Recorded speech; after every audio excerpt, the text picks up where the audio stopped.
Then the follow-up question to that is, what is next on the GOP agenda, and is there anything that could be done to stop it if it's as objectionable as you say this GOP budget bill is? Well, next on the GOP agenda, we still have the September 30 deadline to fund the government. Otherwise, we're going to face a shutdown. I don't know, what their plan is, if they're, planning another continuing resolution, which is a very bad way to keep funding the government through continuing resolution. And as an appropriator, I take great offense to the way that House Republicans have just abdicated their constitutional responsibility to appropriate funds under Article 1, Section 9, Clause 7 of the Constitution. So, in my view, they need to step it up. They need to fund the government. They need to work with us in good faith to do so. And we can't keep doing CRs. In terms of the long view, the way I see it, Project 2029 starts as soon as that one big ugly bill is signed. What I mean by that is we've got to take back the House. We've got to take back the Senate in 2026. We've got to try to take back the White House in 2028. And we've got to reverse the damage that's being done. The good news about all this is it's being done by a simple majority vote via the budget reconciliation process, which means it can be undone with a simple majority vote via the budget reconciliation process. It's not the way to govern, but it is nonetheless a reality that we can undo all of this with a simple majority.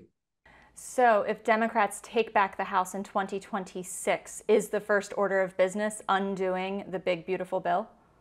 Well, we'll have to see what other damage is done between now and then.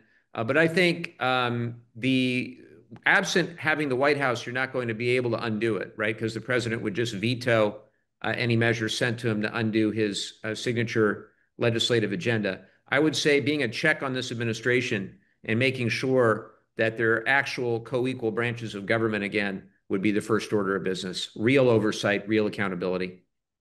Now, on a practical matter, the vote for this bill will happen Thursday, the day that you and I are speaking. When will real Americans start to feel the effects?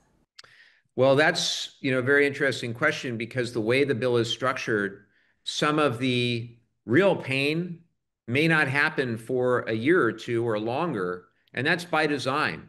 They've structured this bill where you get some of the sugar high right away, but you don't feel the real pain for a while, and that's just how they've designed it. And it's an incredibly cynical way to legislate, but that is what they've chosen to do. So I hope that the average American is smart enough to actually understand what this is going to mean for them. And that means that they're going to have to spend the time to understand it, or if nothing else, they're going to see higher prices. They're going to see, for example, energy prices go up. They're going to see higher taxes unless they're very wealthy. And ultimately, they're going to see that things like the no tax on tips really doesn't make sense for most of the people who are actually working and earning tips. So there are 16 months between now and the midterm elections. Are you concerned at all that the part of the bill that's not the sugar high will have escaped public view by that point, that people will no longer be conscious of it?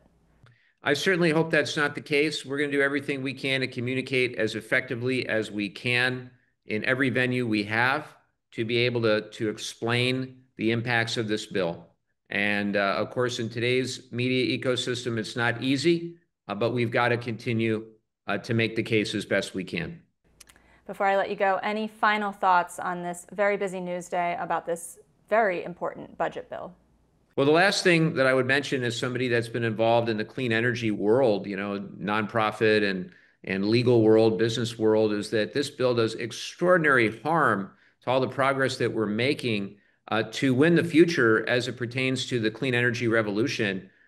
For me, this is you can say it's about the environment or about the climate. It's really about China and whether we're going to win or lose the long-term competition when it comes to the clean tech revolution.